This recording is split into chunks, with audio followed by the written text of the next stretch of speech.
साथ संगत जी, प्यार से कहना धन निरंकार जी। कि ये जो हम परमात्मा की बात संगत में सुनते हैं, क्या ये परमात्मा है भी? ये जो निरंकार की बात होती है, ये जो दुनिया परमात्मा के पीछे चल रही है, क्या परमात्मा है भी? कई सारे सवाल कि अगर है तो फिर ये क्यों, अगर है तो फिर वो क्यों, अगर है तो ये क्यों नहीं, अगर नहीं है तो देखो ये। बहुत सारे तर्क, बहुत सारे वितर्क जब बुद्धि में आते हैं जाते हैं, बड़े सारे सवाल। तो अक्सर जब दास को आज नौजवानों से भी बात करने को मिलता, उनके अंदर भी ये कन्फ्यूजन या ये सवाल। पर साथ संगत, एक बहुत बड़ी कृपा दास के ऊपर रही और वो दास सबसे साझी करेगा कि चाहे जितनी भी उथल पुथल इस विषय को लेकर होती रही, दिमाग में, समझ में,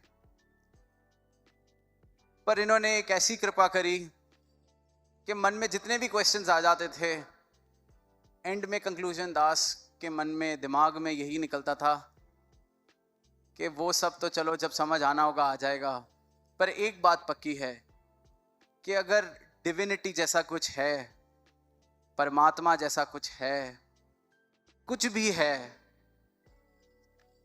तो साथ संगत उस समय ये बाबा हरदेव सिंह जी के रूप में थे, तो यही बात आती थी कि अगर कुछ भी है तो ये ही है, और कुछ समझ आए ना आए, ये परमात्मा जरूर है, डिविनिटी यही है। और वही बात जो कि कहे अवतार गुरु ही रब है, इस विच कोई बुलेखा नहीं।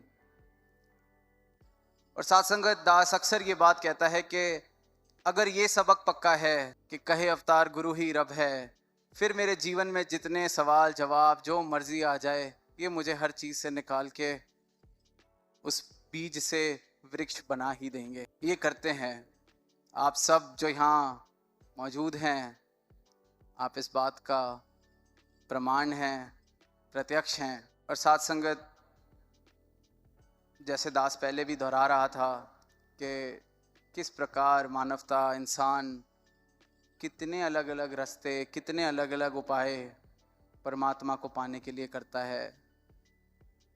तो एक शायर ने एक शेर में लिखा है कि तुम ज़माने की राह से आए, वरना सीधा था रास्ता दिल का। अब साथ संगत, जब दिल से दिल की बात होती है, ये लाइनें तब भी बड़ी सत्य हैं। पर इंसान की भी दशा अगर हम देखें कि परमात्मा को चाहता है मिलना, पर राहें ज़माने की राह में सुख ढूंढ रहा है, चैन ढूंढ रहा है, आनंद ढूंढ रहा है। ज़माने के तौर तरीक़ों में सोचता है कि शायद ज़माने की नज़र में कुछ मुकाम हासिल कर लूँगा तो खुशी मिल जाएगी, सब कुछ मिल जाएगा। ज़माने की राहों में भटकता है, और फिर कुछ चंद ऐसे खुश नसीब होते हैं जो भटक भी रहे होते हैं, और फिर भटकते भटकते इनके चरणों में पहुंच जाते हैं। वरना ज़्यादातर ज़माने की राह में भटकते भटकते उस सीधे रास्ते पर नहीं पहुंच पाते।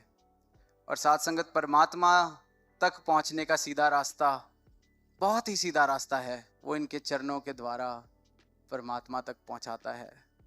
सिर्फ और सिर्फ कि नाम दी दौलत जेकर चाहो, सतगुरु दा सत्कार करो, शीश झुका के कहो सतगुरु नू, मेहर मेरी सरकार करो। बस बहुत ही सीधा रास्ता। और साथ संगत, वहीं रिश्तों में भी इस बात को अगर देखें कि तुम ज़माने की राह से आए, वरना सीधा था रास्ता दिल का। दिल में कुछ हो, ज़रा सी बात अगर आ जाती है, तो हम ढूंढते हैं कि कैसे किसी तक पहुंचाई जाए, कैसे नाराज़गी दिखाई जाए, कैसे दिल का हाल उस तक पहुंचाया जाए। हाल नहीं पहुंचता तो सोचते हैं कि और क्या जतन किए जाएं, वरना सीधा था रास्ता दिल का। खुद ही जाके बात कर लें, दिल से दिल तक पहुंच जाएं, और यही सीधा रास्ता सतगुरु दिखाते हैं। ये दिल से दिल इसीलिए जुड़ पाते हैं क्योंकि ये दिल की सीधी राह पर अपने गुरसिक को चलाते हैं। और परमात्मा ने साथ संगत कुछ भी कॉम्प्लिकेटेड नहीं बनाया है। अगर सीधे ही रास्ते पे चलना है तो फिर इसमें खास क्या है? ये मेरा अहंकार है जो कुछ खास कर कर, कुछ खास बनकर परमात्मा तक पहुंचना चाहता है।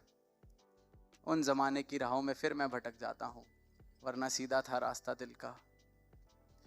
तो साथ संगत, ये जो सीधी राह हम सबको मिली है, अति संकरी है, प्रेम गली जो इन्होंने दिखाई है कि प्रेम गली अति सांकरी जहाँ में दो ना समाए। तो इस संकरे पथ पर बस अपनी मैं को मिटाते चले जाएं, समर्पण करते चले जाएं, सदगुरु की चरण धूल बनते चले जाएं, और फिर ये जो सीधा सांकरा पथ है बहुत ही आनंदमय, ये जो जीवन है बहुत ही आनंदमय बनता चला जाएगा। और साथ संगत दास, और ये ज्ञान का, परोपकार का बेड़ा जन जन तक उन्होंने लिया हुआ था पहुँचाने का सत्य को। तो किस तरह अक्सर ऐसा ही होता है कि जब रोशनी आती है तो अंधेरा डरता है, शायद समझ नहीं पाता, तो कुछ ना कुछ ऐसे कर्म कर बैठते हैं। तो उनको भी ना चाहने वालों ने दुत्कारा, ना पसंद किया। तो ऐसे ही हमने अक्सर वो कहानी सुनी होगी कि एक बारी भगवान बुद्ध बैठे थे तो उन पर शायद कोई थूक कर चला गया, पर वो उसी प्रकार बैठे रहे। बल्कि जब उनका शिष्य उनके सामने आया, जाहिर सी बात है शिष्य थोड़ा आक्रोश में कि ये हो कैसे सकता है, किसी ने आपका तिरस्कार कैसे कर दिया। पर वहीं वो जब भगवान बुद्ध को देखता है तो वो उसके लिए अरदास कर रहे हैं कि कोई नहीं, परमात्मा मुझे इसको सहने की शक्ति दे और उसको भी सुमत बख्शे, और अगर मुझसे कोई कभी ऐसी कोई गलती हुई थी तो उसके लिए मुझे बख्श ले। शिष्य उस अवस्था तक क्योंकि नहीं पहुंचा होता, वो सुन के हैरान होकर चला जाता है। एक दो बार ये किस्सा दोहराया जाता है, भगवान बुद्ध उसी प्रकार रिएक्शन बिना दिए, यही एक अरदास या वही जो उनका एक, जैसे हम उनकी प्रतिमा देखते हैं जो एक शांत सा उनकी आभा, वैसे ही मेंटेन करते हुए। तो फाइनली वो जो इंसान जो इस प्रकार से कल तक थूक रहा था, एक दिन भावुक होकर उनके चरणों में आ जाता है और भगवान बुद्ध उसको उसी तरह मुस्कुरा के देखते हैं। तो वो यही कहता है कि ये कैसे हो सकता है, मैं आपके साथ इस प्रकार से दुर्व्यवहार करता रहा और आज जब मैं आपके आगे आया तो आप मुझे मुस्कुरा कर देख रहे हैं, और जब मैं आपको इस तरह से आज आपके आगे समर्पित हो रहा हूँ तो आप मुझे गले भी लगा रहे हैं। तो भगवान बुद्ध ने कहा कि मेरा मुस्कुराना या मेरा आपको गले लगाना या मेरा परमात्मा से अरदास करना आपके कर्मों का मोहताज नहीं है, आप किस तरह से व्यवहार कर रहे हैं उसका मोहताज नहीं है। ये मेरा स्वभाव है, ये स्वभाव जो मुझे इस परम ज्ञान से मिला है, ये प्रेम जो बांटा जा रहा है, ये कोई कर्म नहीं, ये स्वभाव का रूप ले चुका है। और साथ संगत, जब देखा जाता है कि किस तरह प्रेम की जब बात की जाती है, सही यही हमने लव पर्सोनिफाइड किया कि बाबा हरदेव सिंह जी को भी जो देखा, वो खुद ही प्रेम का साकार रूप, और ये युगों युगों से इन्होंने रीत निभाई। यही रीत आज सदगुरु निभा रहे हैं, सदगुरु माता सुदीक्षा जी के रूप में। और यही हम सबसे चाह रहे हैं, उन सबको छोड़ के सिर्फ समर्पण करना, समर्पित होना ही मुझे प्रेम बना देता है, ही मुझे मेरे असली स्वभाव से मिला देता है। और साथ संगत, इसी प्रकार ये जो प्रेम की बात की जाती है, सत्य की बात की जाती है, रूहानियत की बात की जाती है, तो जो रूहानियत को प्राप्त हो जाते हैं, इस अवस्था को प्राप्त कर लेते हैं, वो फिर खुद उनके स्वभाव में ये इंसानियत, प्रेम, दैवीय गुण वो बाय प्रोडक्ट्स की तरह, जैसे राजमाता जी कहते थे कि बाकी चीज़ें जूंगे में आ जाती हैं, वो संत चले भी तो परोपकार है। और फिर साथ संगत इसी प्रकार जब ये परमात्मा को पाने की बात की जाती है तो अक्सर देखा गया है कि दुनिया बहुत ही जतन इस रूहानियत को प्राप्त करने के लिए करती है। जैसे हमने देखा है कर्म कांड किस प्रकार से वो खुद को, शरीरों को इतनी पीड़ा देकर ये उम्मीद करना ऐसे परमात्मा मिल जाएगा, शायद वैसे परमात्मा मिल जाएगा, लगे हुए हैं, जन्मों जन्मों से लगे हुए हैं।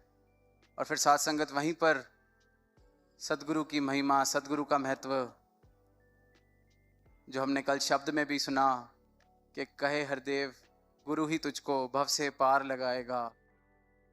ये बिना गुरु के इस रूहानियत को प्राप्त करना, अपने असली स्वभाव को प्राप्त करना, उस बीज का पेड़ हो जाना असंभव है। और साथ संगत मज़े की बात यह है कि किसी सड़े हुए बीज को हम देखते हैं तो हम पहचान लेते हैं कि अपना पोटेंशियल नहीं अचीव कर पाया, पर मानवता को अपने पोटेंशियल का पता ही नहीं है। मानवता खुद ना जाने कितने जन्म लेके हम इस धरा पर आ गए हैं, पर अपने पोटेंशियल से, अपनी संभावना से बेखबर। और आज ये रहमत हुई है कि इनके चरणों में बैठने का मौका मिला है, ये ब्रह्म ज्ञान हमारी झोली में आया है। इन्होंने इस बीज को धरती पर लगा के अपने प्रेम से सींचना शुरू कर दिया है। तो अब रास्ते में मैं कहीं विरोध ये वाला ना कर बैठूं कि मुझे पेड़ क्यों बनना है, मुझे रूहानी क्यों होना है। ये जो इस रूप में सदगुरु ने सेवा ये जो बख्शी है, तो आज साथ संगत भी सामने, सदगुरु माता जी भी साथ, तो दास अपने लिए एक अरदास आप सबके चरणों से, सदगुरु के चरणों से मांगना चाहेगा कि जो सेवा बख्शी है ये निभानी भी आपने, करवानी भी आपने है। किस तरह से हमने, जो दास पहले जिक्र कर रहा था, इतिहास के पन्नों में देखा कि जो ये तप त्याग, ये जो कितने प्रेम से ये जो मिशन यहाँ तक पहुँचा है, ये जो परिवार इतना सुंदर विशाल रूप बना है, तो दास अपने लिए यही अरदास करता है कि अंत श्वासों तक जैसे आप जी चाहते हैं, आप जी की साथ संगत की सेवा इसी रूप में, जिस तरह से आप जी चाहते हैं, सर आँखों पर साथ संगत को ताउम्र बिठाकर दास निभा सके, कर सके, सबकी मुस्कुराहट का कारण बन सके।